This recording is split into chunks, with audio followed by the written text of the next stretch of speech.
Greetings, this is Angelus Mortia with another build guide for Dragon Age Inquisition. Today we will be looking at the Assassin built as a striker.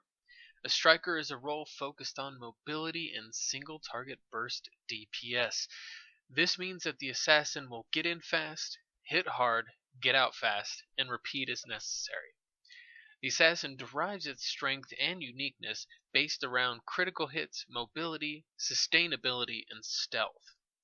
Now, before we get into the necessary skill trees, let me first say a quick word on format. In my first video on the Templar control tank build guide, I went on at length into each and every point I spent. As you can imagine, this was rather tiresome to watch. As such, I will be abbreviating much of the video into core active abilities and a few select passives to note. Stealth is an ability where the assassin throws a smoke bomb at her feet and vanishes from enemy view. The effect lasts for 29 seconds, costs 20 stamina, and has a 24-second cooldown. Since stealth is able to be toggled, the duration and cooldown do not overlap, meaning that stealth must be deactivated by some means before its cooldown will trigger.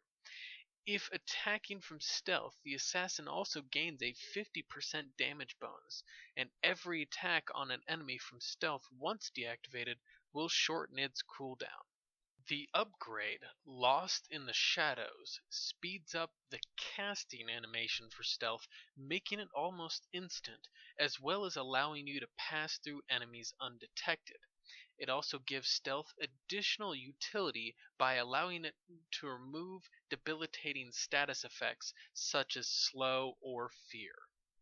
The first ability I insist on with an assassin is flank attack. Flank attack is an essential skill for initiating and closing the gap to enemies, being able to quickly position yourself behind an enemy to flank them, and with the skirmisher upgrade allow you to instantly put yourself back into stealth to maximize damage on your next attack. In the Assassination Tree, many will note my neglecting to spend into Twin Fangs or Shadow Strike. While these skills are quite formidable, I feel I should explain the concept behind my choice. Twin Fangs and Shadow Strike are both available to the Assassin and Alchemist. After my third promotion of my Assassin, I really thought about what made the Assassin unique. This build is really designed to accentuate the unique abilities of the Assassin, which is really what makes her amazing, and as a result, I did not go for either of those two skills. And then there is Hidden Blades. Hidden Blades is a ranged attack. The assassin throws a knife at an enemy, and upon contact the enemy is hit with multiple strikes seemingly from nowhere. Initially, Hidden Blades hits 3 times for 300% damage per hit, but can be upgraded to hit 3 additional times, dealing a total of 1800% damage, not counting flanking, stealth, or critical damage modifiers. Hidden Blades is one of the more powerful abilities available to any class, but it does have a long cooldown time of 32 seconds and a high stamina cost of 65. There is one skill that classic Dragon Age players remember of the Dagger Rogue: Death Blow. In Inquisition, Death Blow is a 2-stage attack, potentially dealing massive damage. Unfortunately, because the mechanics of Death Blow are not well known, it is often disregarded as weak. Death Blow's first attack is a thrusting strike straight forward, dealing up to 300% weapon damage. It, by itself, is moderately potent, but the second hit is where Death Blow shines.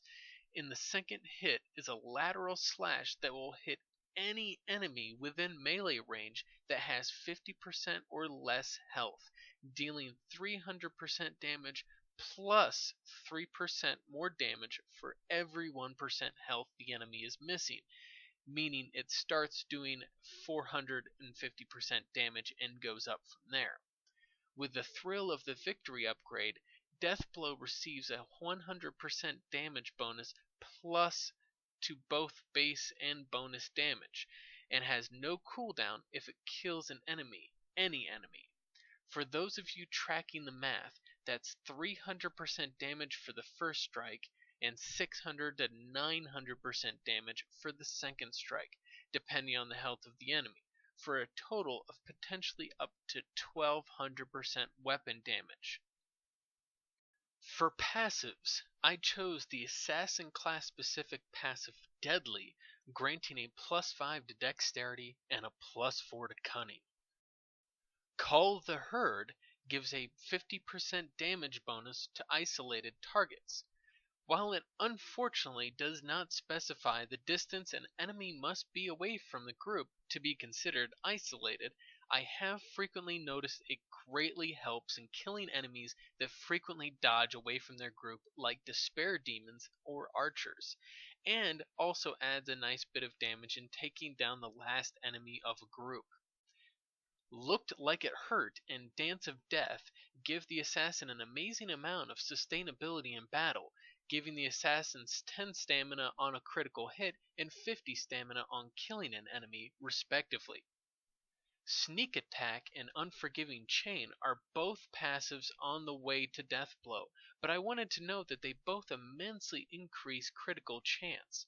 Sneak Attack increases critical chance by 20% at base, but increases based upon your cunning. Unforgiving Chain adds a +1% to critical chance for every attack you land until you get a critical, then it resets. Knife in the Shadows is almost the most important passive for the assassin, making her automatically critical hit when attacking from stealth, which you're doing a lot. Alternatively, Call the Herd and Deadly could be skipped for I Was Never There perk, which instantly finishes any cooldown on stealth when you kill an enemy. However, I did not pick this because I noticed between Flank Attack, Skirmisher, and Stealth's already variable cooldown, I'm in stealth almost constantly anyway. In total, the Assassin's build has 30 Dexterity, which adds 15% to attack plus 30% critical damage bonus, and 32 Cunning, which grants 16% critical chance and range defense. This is not counting additions to Cunning from promotions. As far as tactics, I cannot stress enough that positioning and target priority are essential. You want to be the first in the fight, but you do not want to get too far ahead of your tank, or you can quickly find yourself dead. Picking your first victim is key regardless. You want to engage stealth upon approaching a group of enemies before they see you. Quickly circle around to the back row of them and pick a ranged DPS enemy, such as an archer or mage, and attack with flank attack. If you're playing on routine, chances are high that the enemy was just killed in that attack.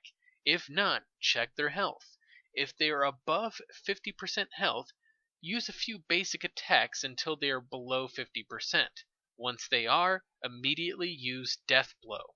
Repeat this tactic with all ranged DPS enemies, then move to light melee enemies. After that, if you have any tank enemies left, such as brutes, behemoths, or pride demons, keep strafing behind the enemy to his flank. Move into stealth once available, then attack with hidden blades. From there, quickly enter melee range with flank attack and use Death Blow. Then move away to avoid any AoE attacks from the tank. Repeat this until the tank is dead. As always, if you enjoyed the video, feel free to like, comment, or subscribe. Once again, this is Angelus DiMartiel signing off.